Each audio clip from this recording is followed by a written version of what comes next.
Congratulations on your win today. What a wonderful win. Yes, yes, yes. Thank you, thank you. It was a deserved win. We needed that winning, at least to be sure of the next leg. We don't want to play under pressure the next leg, so we had to grind out the winning. And I give the boys kudos for doing that. Before this, do you ever think this was going to be so tough? Like getting the goal in the 9 minutes. Yes, I knew the match would be difficult because if you are following the Portuguese league, you know that the Sporting team is in form now. Currently, they are one of the top teams, the most informed teams. And they came to us now unbeaten. 21 games unbeaten. That's true. That's what I was saying because they're in form. They've been winning all their matches up till now. So I know the game will be dicey. Sincerely speaking, I know it will be dicey and it's not going to be an easy run for Arsenal. And really, they came out to match Arsenal 2-2. From the first half, they came out and they did really well. But it was quite unfortunate for them. That goal was just a sheer brilliance from Kai Havertz. That pass was awesome. The pass that led to the goal was awesome. That was just what deflated them. Ordinarily, they did very well. All right, you cannot talk about that goal without not talking about the coach making those substitutions as needed because those two substitutes brought the goal. Actually, that's true. That's true because the coach made some good substitutions today. For the first time I saw, he made changes and they created impact in the game. The three players that came in, the Martinelli, the Dorman, the Kai Havertz, they came in and made impact in the game, and that's what we expected from them. And that was what I've been saying about the coach. When you want to make changes, you make changes that will create impact, not bringing in players that will not add anything to the team. No, it's not done like that.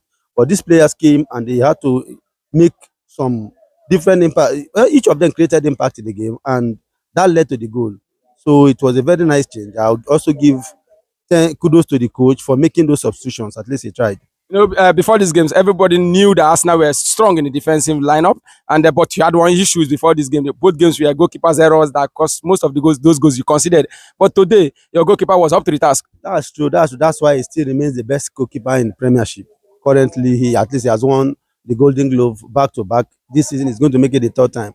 That's not a fluke. That shows consistency. He's consistent in the game. Do you think when you get to the finals, Kepa should start? That question is tempting. Besides, you know my answer. My answer will surely be no. Kepa cannot. At least he has played his last game. The last game was the FA Cup he played. That's the last tournament I think. Except maybe Arsenal will win the league with 5 matches or 3 matches to go. They will decide to rest Raya and allow him to keep the remaining ones. Ordinarily, apart from that, I don't think he was going to make the team again. That's just the truth because Raya is back.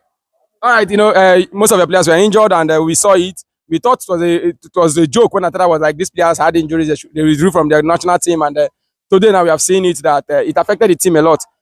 Actually, that's true because ordinarily most people thought even in the Premier League, there are some of the coaches who are complaining that the Arsenal players were just withdrawing from the friendly matches just for the tournament, just because of this tournament and the league whatsoever. But today it also showed that these players were actually injured. It wasn't a joke. They weren't maybe playing pranks on them or something else. They were actually injured, and it affected the team also because we noticed the likes of Ben White coming in to play that side too against that defender. It was something else. How I wish you see the likes of the Timber there. You would definitely know that someone is there. Even in KPO too. Today, California tried, but then it was also not. Yeah, they were just using him necessarily. A player like Int'l, it will be difficult for you to beat him like that. So you notice that those players really are injured. They weren't just hiding them or something else. They were injured, and it also showed. It played a part. That was why the game was so difficult for the players today. That's just the truth. This Arsenal team have been clamoring that they don't have a superstar, like calling one player, this is the best player. But today, you think that one of these players should be called a superstar in Arsenal between the Declan Rice, Gabriel, and Raya. They are all good. The Gabriel, the Declan Rice, the Raya, they are all good. All of them are creating impact in the team. That's just the truth. They are all creating, they are making their mark. And you can see today the Declan Rice being involved, the Gabriel and Saliba pair. So they came back and you notice that cohesion again between the midfield and the defense. They were all helping each other, making sure they could not concede a goal. Right. And beside Raya also was there. When Raya is in the post, there is this confidence about the team. The defenders, they know if mistakenly the ball beats them, it will be difficult for that ball to beat the goalkeeper. They have confidence in Raya. And when he came, they find out that, their keeper is there. So there was this confidence and they went all out, knowing fully well that they are well assured at the back that they won't concede necessarily. All right, my final question for you today. Arsenal has been a wonderful team right from onset, and some persons were criticizing them from not creating chances. But do you know that something happened at the Carabao Cup final when Guardiola had to employ a different system in order to counter Arsenal system? And the same thing happened against Southampton. If you notice very well, they do not press the centre backs, they do not press the goalkeeper. They just cover only the midfield so that those passes will not go through. And today the same thing happened, of which I noticed. Don't you think it's wise for Arteta, because it was very difficult for Arsenal to play through because they refused to press the central defenders and the goalkeeper. So there were no other spaces for Arsenal defenders to pass the ball to. And that's true, because if you notice, most of the teams now, they don't really come out openly to press the Arsenal team. They most times sit back, occupying the midfield, making sure there is no space in between their defense. And that's what they've been playing. And the Arsenal team for now, they lack this creativity, sincerely speaking.